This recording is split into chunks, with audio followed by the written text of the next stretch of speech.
Chip बनाने वाली Nvidia दुनिया की सबसे ज्यादा मार्केट कैप वाली कंपनी बन गई है। आज एनवीडिया की वैल्यू $4 ट्रिलियन यानी 306 लाख करोड़ रुपए हो गई है। इसके साथ ही इस एक कंपनी की मार्केट वैल्यू 188 देशों की जीडीपी से भी बड़ी हो गई है। ये उपलब्धि कितनी बड़ी है ये इस बात से समझा जा सकता है कि दुनिया की टॉप 10 इकोनॉमीज में देखा जाए तो दुनिया की 6वीं सबसे बड़ी इकोनॉमी यूनाइटेड किंगडम की $3.33 ट्रिलियन है और एनवीडिया की अकेले की मार्केट वैल्यू $4 ट्रिलियन है। खैर, इस उपलब्धि से बड़ा है एनवीडिया का चिप से चैंपियन तक का सफर।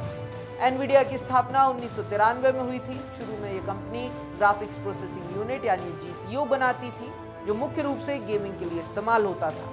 जीपीयू में सफल होने के बाद सिर्फ ये कंपनी गेमिंग तक सीमित नहीं रही, बल्कि एआई यानी आर्टिफिशियल इंटेलिजेंस और हाई परफॉर्मेंस कंप्यूटिंग इंजन्स तक का काम किया। एनवीडिया ने CUDA नामक सॉफ्टवेयर प्लेटफॉर्म विकसित किया और गेमिंग चिप्स को वैज्ञानिक सुपर कंप्यूटर में बदल दिया। इससे शुरुआत में तो कोई खास कमाई नहीं हुई, लेकिन 10 साल की मेहनत के बाद एनवीडिया ने एआई और डेटा सेंटर के क्षेत्र में अपनी पकड़ मजबूत की। 2018 से एनवीडिया ने एआई और डेटा सेंटर्स पर फोकस करना शुरू किया। 2020 में मेलानॉक्स टेक्नोलॉजीज का अधिग्रहण कर कंपनी ने हाई स्पीड नेटवर्किंग क्षमताएं बढ़ाईं।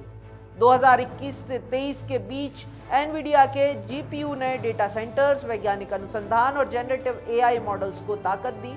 2025 में एनवीडिया ने ब्लैकवेल B200 नामक नया एआई चिप लॉन्च किया, जो तेज, पावरफुल और पावर एफिशिएंट है।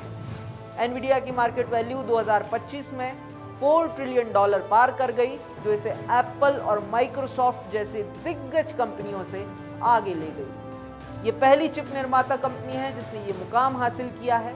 एनवीडिया की एक कंपनी के तौर पर कहानी जितनी अहम है, उतनी ही इसके सीईओ जेनसन हुआंग की व्यक्तिगत कहानी भी प्रेरणादायक है, जिन्होंने अपनी शुरुआती दिनों में वेटर और बर्तन धोने जैसे काम किए और अब वे दुनिया के 10वें सबसे अमीर इंसान हैं, जिनकी संपत्ति लगभग $140 अरब है। इस कहानी में केवल सफलता ही नहीं है, बल्कि एक अप्रत्याशित निराशा भी इस कहानी का एक अहम हिस्सा है। जनवरी 2025 के अंत से एनवीडिया के स्टॉक्स में भारी गिरावट शुरू हुई।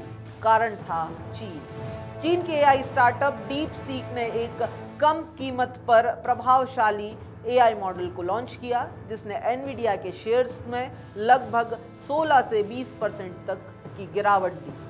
27 जनवरी 2025 को एनवीडिया के शेयर्स 11.13% गिरकर $126.75 पर आ गए, जबकि अगले दिन 28 जनवरी को ये गिरावट बढ़कर लगभग 20% तक पहुंच गई, जिससे कंपनी के मार्केट कैप में लगभग $600 अरब का नुकसान हुआ।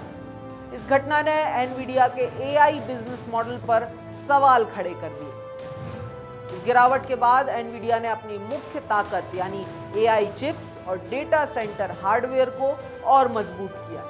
नए एआई और बेहतर चिप्स जैसे ब्लैकवेल अल्ट्रा को लॉन्च कर कंपनी ने टेक्नोलॉजी लीडरशिप बनाए रखी, जिससे बड़े क्लाइंट्स का भरोसा बना रहा। इसके अलावा लगातार नए और उन्नत जीपीयू और एआई प्लेटफॉर्म्स विकसित किए, जिससे एनवीडिया पर इन्वेस्टर्स को ग्रोथ की उम्मीद बनी रही। इससे हुआ ये कि इतनी बड़ी गिरावट के बाद भी एनवीडिया ने 2025 के पहले 4 महीनों में ही अपनी इनकम में 69% की ग्रोथ दर्ज की। एनवीडिया की कहानी केवल कोई एक खबर नहीं है और ना ही केवल एक कंपनी के बड़े बनने की बात है। ये कहानी तो उस संघर्ष की है जिसके आगे ना झुकने वाले की जीत होती है। इस कहानी से ये सबक मिलता है कि मन के हारे हार है और मन के जीते जीत।